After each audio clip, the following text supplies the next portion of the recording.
দিকে তাকাও। আজকে আমরা কোথায় যাচ্ছি বলো তো? আজকে আমরা মন্দিরে পুজো করতে যাচ্ছি। কিসের পুজো বলো তো? ষষ্ঠী মায়ের পুজো। আজ হচ্ছে জামাই ষষ্ঠী। তোমাদের যখন বর হবে, বিয়ে হবে, তোমাদের বর যখন আসবে আমার বাড়িতে, তখন তোমার বরদের জন্য আমি অনেক রকম রান্না করব। তারপরে হচ্ছে তোমার এরকম ষষ্ঠী সুতো পরাবো। তো আজকে জামাই ষষ্ঠী, এখন যাব পুজো করতে। ষষ্ঠী তলায় পুজো করে তো বাড়ি চলে এসেছি। আর ষষ্ঠী তলার পুজোর ভিডিও যেহেতু আমার ফোনে উঠেনি, শাগনিকের ফোনে আছে, আর ওর ফোন থেকে ভিডিওটা নামাই হয়নি, তাই দেখাতে পারলাম না। পরবর্তীকালে নিয়ে একবার শেয়ার করে দিব। তো এখানে দুটো মেয়েকে প্রথমে আমি ষষ্ঠী সুতো পরাবো, কিছু কিছু আয়োজন করেছি সেই নিয়ে। যেমন আমাদের এখানে পাখার জল দিতে হয়, অনেকেরই দিতে হয়। এবার সুতো পরাবো। আর এই দেখুন, কিছুতেই রাখা যাচ্ছে না। আমার ভাই এসেছে, ওকে শিখিয়েছি। ছোটো মাম্মাম না, আপনারা তো সবাই জানেন, মাম্মাম পাজেল নিয়ে খেলতে খুব পছন্দ করে বা কোনো কিছু বানাতে পছন্দ করে। তো সেই থেকে শিখেছে এখন মাইনক্রাফট খেলতে। মাইনক্রাফট খেলছে, একটার পর একটা পাজেল কিছু না কিছু ঘর বাড়ি বানাচ্ছে আর দেখাচ্ছে। এবার ছোটরা তো সেগুলো পারে না, কিন্তু ও দি ভাই যেটা করবে ও সেটাই করা চায়। তো ও জন্য মাইনক্রাফট নিয়ে, দেখুন মাইনক্রাফট নিয়ে বসে আছে, সে গেম খেলছে। তো এই সুযোগে আমি ফোনটা দিয়ে কারণে বসেছি, কারণ পড়াতে দিবে সুতো টুতো, না হলে কিছুতেই পড়াতে দেয় না। আর এবার তো তাও অনেকটা শান্ত, আগের বার তো মানে যুদ্ধ করে পড়াতে হয়েছে। এবারটা আমার মেয়ে ভালো মতো শান্তভাবে বসে বসে, আসলে এখন দিদিভাইকে যাই দেখে তাই করার চেষ্টা করে। আর এই দেখে জল দিচ্ছি আর বলছে, মা আমাকে জল দিচ্ছ কেন, আমাকে জল দিচ্ছ কেন, ও কন্টিনিউ বলে যাচ্ছে। আর অভাব চোখে পুজো করা হচ্ছে, যার জন্য আবার প্রণামও করছে। তো দেখুন, আমার দুটো মেয়ের সুতো পরানো হয়ে গেছে, এবার আমার ভাইয়ের পালা। আসলে এতবার আমার বিয়ের পর এত বছর ধরে ষষ্ঠী করি, আমার মেয়ে যত বছর হলো, 6 বছর ধরে ষষ্ঠী করি, কিন্তু কোনোবারই আমি ভাইকে এরকম করে সুতো পরাইনি।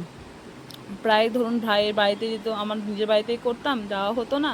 হয়তো কখনো কখনো পড়েছি, বা মাসি বেশি পড়ায়। যেমন আমার মায়ের বাড়িতে ষষ্ঠী নেই বলে মাসিটাই বেশি ষষ্ঠীর সুতো আমরা পড়তাম। আমি ভীষণই থাকতাম মাসি কখন এসে ষষ্ঠী সুতো পড়াবে। আর আমার দুটো মাসির কাছে আমি পড়তাম, ছোটো ঝুমু মাসির কাছেও পড়তাম, তেমন বড় মাসির কাছেও পড়তে। তো আমার এত ভালো লাগতো এই ষষ্ঠী সুতো পড়তে। হাতে একটা ফিল আসতো যে হ্যাঁ আমিও সুতো পড়েছি। দেখো, যেহেতু আমার মাদের বাড়িতে না ষষ্ঠী না বিপত্তারিণী কিছুই নেই, তেমনই আমার শাশুড়ি যখন বিপত্তারিণী পুজো করে, তখন আমি শাশুড়িকে এভাবে বিরক্ত করি, মা সুতো নিয়ে আসবে না, সুতো নিয়ে আসবে না, সুতোটা পরিয়ে দাও। তো এখন তো সবার শেষে যে আমার বরের পালা। যদিও এটা মায়ের করার কথা, মাই প্রত্যেক বছর করেছে, কিন্তু 2 বছর ধরে তো মায়ের সাথে এখন আর এখানটাতে নেই। তো যে আর আমাকে দায়িত্ব নিতে হয়েছে ষষ্ঠী সুতো পরানোর, তাই আমি সুতো পরিয়ে দিচ্ছি এখানে। আর এই সময় সুতো পরাচ্ছি, আর এদিকে শালা আর জামাইবাবু মিলে বিশাল তর্ক লেগেছে, মানে কথাবার্তা চলছে যে হ্যাঁ নিরামিষ ষষ্ঠী, ষষ্ঠী জামাই ষষ্ঠী হচ্ছে দাদা ভাই, শ্রদ্ধা ভাই তোমার, এরকম করে আমার ভাই ওর পিছনে লাগছে যে। আর আসলে আমার মায়ের বাড়িতে ষষ্ঠী নেই, তো জন্য মায়ের জিনিসটা করে না। আর আমার বাড়িতে যেহেতু আছে, তাই মায়ের বাড়িতে আর সেই জিনিস উদযাপনও করা হয় না, নিজের বাড়িতেই করি। তাই ও বলছে ষষ্ঠীর পুজো যেমনই হোক, আমি তো আগের দিনই করে নিচ্ছি, আর মা তো রান্না করে যাচ্ছেই। আসলে সবচেয়ে বড় জিনিস হচ্ছে যে মা ভাই আজকেই বেরিয়ে যাবে, বাড়ি চলে যাবে। ষষ্ঠীর দিন আগেই যেতে চাইছিল, শুধু আটকে রেখেছিলাম এই ষষ্ঠী পুজোর জন্য। ষষ্ঠীটা হয়ে গেল, তো মা ওই জন্য জামাইয়ের জন্য কী করবে, পনির বিরিয়ানি করছে, যেহেতু আমার মা নিরামিষ খায়, আর আজকে শনিবার নিরামিষ, তাই জন্য পনির বিরিয়ানি হচ্ছে আর পনিরের তরকারি হচ্ছে। তো এটা মা রান্না করে দিয়ে আজকে যাচ্ছে, আর আমার জন্য ডালপুরি করেছে, সেই ডালপুরিটাই খাবো। তো এই যে দেখুন, এখন তর্ক হচ্ছে যে হ্যাঁ মাটন টাটন ছাড়া ভাই বলেই যাচ্ছে, আর ও বলছে আমি কালকেই করে নিয়েছি ষষ্ঠী, ভালো করে জামাই ষষ্ঠী পালন করে নিয়েছি। তো এবার পালা হচ্ছে আমাকে সুতো পরানো। তো এখানে সুতো পরানোর থেকে তো ফাজলামি বেশি মারছে, এদিকে শালা যাইবু মিলে তো বকেই যাচ্ছে। যাই হোক, সুতোটা তো কোনো রকমভাবে পরাতে পারলো, এটাই অনেক।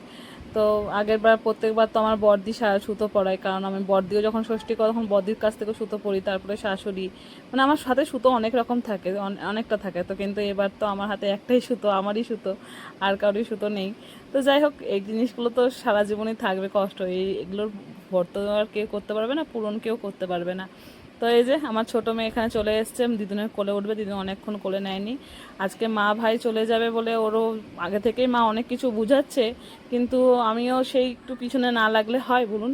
চলে যাবে, আমিও মেয়েকে বারবার করে এরকমই বলছি যে বাবা আজকে তোমার দিদুন চলে। টিপ দিলে ভালো করে, এটা পড়ো, দিদুনকে পড়ো, দিদুনকে পড়ো, ধরো ধরো।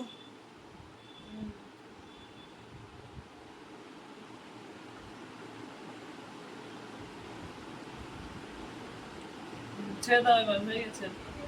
বাবা দা তুমি তো আমাকে পড়িয়ে দিলা না, রাগ করে গেলা।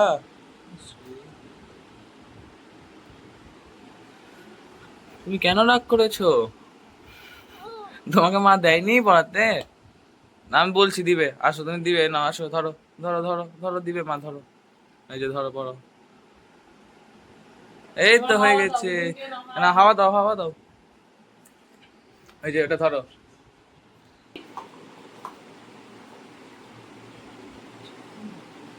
তুমি দাও, দাও।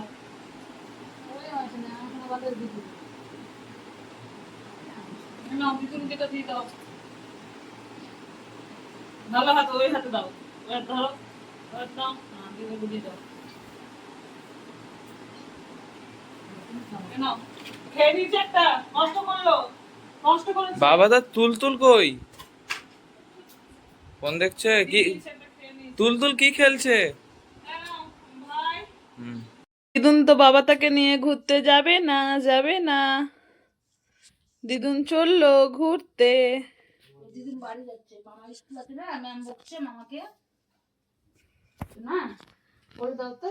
এসো না, মামাকে বকছে না ম্যাম, মামা পড়াশোনা করছে না, মামাকে বকছে ম্যাম। দেখলা বাবা, তা তোমাকে নিয়ে যাবে না দিদুন, দেখলা? দেখলে? দেখো দিদুন কাকে নিয়ে যাচ্ছে বলো তো? হুম, তোমাকে নিয়ে না, দিদুন কাকে নিয়ে যাচ্ছে বলো তো ঘুরতে? মামাকে নিয়ে যাচ্ছে ঘুরতে। নিয়ে যাচ্ছে না, আমাকে নিয়ে যাবে। হলো? ছোট হাতে ব্লাস বললাম তাই বলতো, সে নেই হুম। বড় বড় ভালো। এখন এখন মা করে কি আছে? কদিন ধরে তো মায়ের কোনো পাত্তা ছিল না, এখন মা করে কি আছে?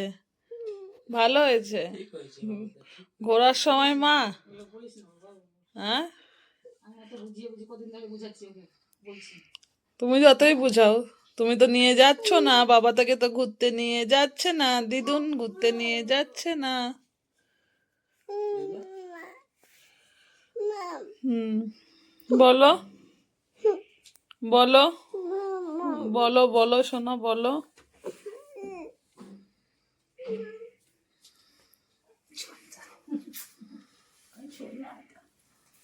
আমি আবার আসবো না, তোমার দা ভাই আসবে আবার, শোনা মা।